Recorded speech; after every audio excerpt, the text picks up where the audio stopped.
اچھا، آخری حضرت سوال آپ سے، بالکل فائنل سوال یہ ہے کہ وہ اگر کوئی حفظ کرنا چاہتا ہے یا مدرسے میں تعلیم حاصل کرنا چاہتا ہے تو اس کے والدین کے لیے کیا مطلب میزان ہے، یا کیا ان کو کس چیز پر مطلب نظر ہونی چاہیے کہ اولاد کے اندر کتنی استعداد ہے؟ کہ آپ کیا سمجھتے ہیں؟ نہیں، آپ کا یہ سوال بڑا اہم ہے۔ میں 20 سال سے گلاس کو آتا ہوں، تراویح پڑھاتا ہوں۔ کتنے سال سے تراویح پڑھا رہے ہیں؟ 20 سال سے ٹوٹل پوری، اور 60 سال ہو گئے تراویح پڑھاتے ہوئے، کوئی ناغہ نہیں ہوا؟ نہیں، کوئی ناغہ نہیں۔ 60 سال سے تراویح پڑھا رہا ہوں، لیکن 20 سال سے گلاسوں میں پڑھا رہا ہوں۔ اچھا، تو وہاں سینٹرل مسجد ہے، وہاں تقریر ہوتی ہے 27 شب میں، کوئی 3-4 ہزار آدمی ہوتے ہیں، عورتیں وغیرہ، تو ہر موضوع پہ تقریر ہوتی رہی۔ تو ایک مرتبہ میں نے یہ کہا کہ میں یہ دیکھ رہا ہوں گلاسکو کے اندر اور لندن دوسرے علاقوں میں کہ والدین کو بڑا شوق ہے حفظ کرائے، جی، لیکن میں آج چند آپ کو اصولی باتیں بتاتا ہوں کہ یہ جذبہ قابل قدر ہے، بے شک آپ حفظ کرائیں، لیکن حفظ کرانے کے لیے سب سے پہلے بچے میں 3 چیزیں دیکھیں۔ سب سے پہلے دیکھیں اس کا حافظہ اچھا ہے نہیں ہے، اور اس کی علامت کیسے پہچانیں گے آپ؟ اسکول کی تعلیم میں اگر وہ انگلش میں اچھے نمبر لے رہا ہے تو اس کا مطلب اس کا حافظہ اچھا ہے، اور اس کے بعد اس کی جو ہے آواز اچھی ہونی چاہیے۔ جو قرآن کریم پڑھنے میں آواز کا اچھا ہونا بہت ضروری ہے۔ جو حضور نے فرمایا زین القرآن باصواتکم، قرآن کو تم زینت دو اپنے آوازوں کے ساتھ۔ تیسری بات یہ ہے کہ اس کو ذاتی شوق ہونا چاہیے، میلان ہونا چاہیے، اور چوتھی بات یہ کہ والدین اس اپنے لڑکے سے زیادہ خود اس پہ محنت کرائے۔ اگر استاد کے پاس 4 گھنٹے پڑھ کے آ رہا ہے تو اس والدین 6 گھنٹے اس کے ساتھ محنت کرائیں۔ تو ذہین ہو، حافظہ اس کا اچھا ہو، آواز اچھی ہو، شوق ہو، اور والدین، اس میں میں نے کتاب بھی لکھی ہے جس اور وہ جرت والی بات بے باکی بھی ہو بات کرنے میں، وہ الگ بات ہے۔ اچھا جی، وہ بھی بتائیے۔ حافظ کے مطابق بتا رہا ہوں۔ تو یہ جو میں نے اس پہ کتاب بھی لکھی ہے، عربی کے اندر ترجمہ، جامعہ ازہر کے استاد نے اس کا عربی میں ترجمہ کیا، کیف یحفظ القرآن الکریم، حفاظ کیسے کی کتاب لکھی ہے میں نے، اردو میں بھی ہے، قرآن حفظ کرنے کا آسان قاعدہ۔ تو جب میں نے یہ بیان کیا، میں نے کہا اس سے آپ یہ دیکھیں ایسے بچے کا انتخاب کریں جس کا حافظہ اچھا ہو، اور پھر وہ اس کو شوق ہو، پھر آپ محنت کرائیں، آواز اچھی ہے، تو یہ حفظ کے قابل ہے۔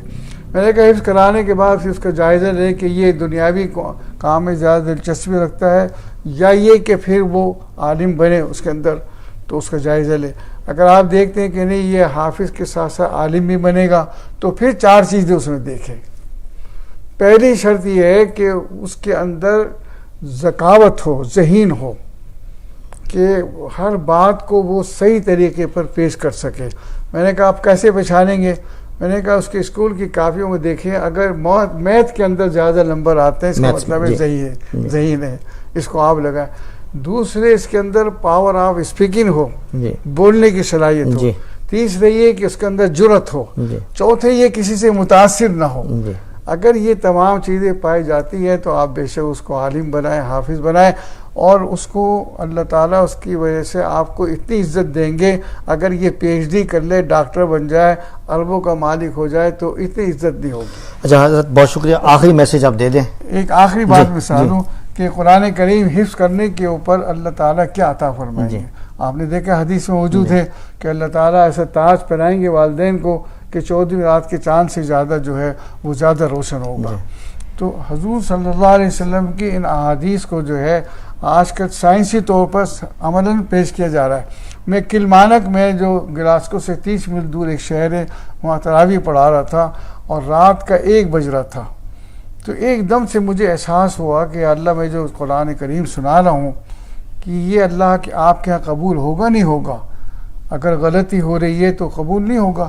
یہ سوچ کر ایک دم سے مجھ پہ رقت طاری ہوئی، میں رونے لگا، اور زیادہ غلبہ ہو گیا کہ نہ معلوم یہ قبول ہوگا نہیں ہوگا کافی، اور قرآن بھی پڑھ رہا ہوں میں ساتھ ساتھ، اور رات کا 1 بج رہا ہے۔ ایک دم سے والدہ میرے سامنے آ گئی، خواب نہیں تھا یہ، بالکل سامنے آ گئی۔ ان کے سر کے اوپر تاج تھا، اس میں ہیرے جواہرات جڑے ہوئے تھے، بہت قیمتی لباس تھا، بہت حسین چہرہ تھا، اور آ کے دور سے کھڑے ہو کر کہتی ہے ہلال یہاں معاملہ دوسرا ہے، ہلال یہاں معاملہ دوسرا ہے۔ 3 مرتبہ کہا یہاں معاملہ دوسرا ہے، اور وہ کیفیت ختم ہو گئی۔ الحمدللہ مجھے اطمینان ہو گیا۔ والدہ کے جملے کا مطلب یہ تھا کہ تم اتنے زیادہ نہ ڈرو، اللہ کے ہاں ان کی رحمت غالب ہے ان کے غصے پر، اللہ تعالیٰ کا یہاں پر معافی کا معاملہ ہے۔ اصل میں یہ بڑی اہم بات ہے اصل میں۔ حضرت وہ آخری کوئی میسج برطانیہ میں آپ ہیں دیکھیے امن اور سلامتی کا اصل چیز ہے یہ، اگر یہاں کے رہنے والے مسلمان چاہتے ہیں کہ ان کا نام رہے، ان کی نسل رہے، تو سب سے زیادہ اپنے بچوں کی تعلیم تربیت پر توجہ دیں، ان کی دینی تعلیم تربیت ہو اور ان میں جو صلاحیت ہو۔ اگر ایک شخص ڈاکٹر بننا چاہتا ہے تو زبردستی اس کو حفظ نہ کرائے، اس کو ڈاکٹر بنائے۔ تو ڈاکٹر جو ہے اگر دین پہ عمل کرے گا تو محافظ قرآن ہوگا، وہ ڈاکٹر بھی ہوگا، محافظ قرآن بھی ہوگا۔ اور اگر آپ نے حفظ کرایا، اس کو شوق نہیں ہے، زبردستی لگا دیا اور بے عمل ہو گیا، تو حافظ تو قرآن ہے لیکن محافظ قرآن نہیں ہے۔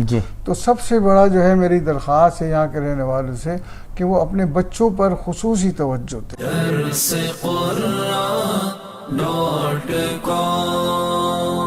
www.darsequran.com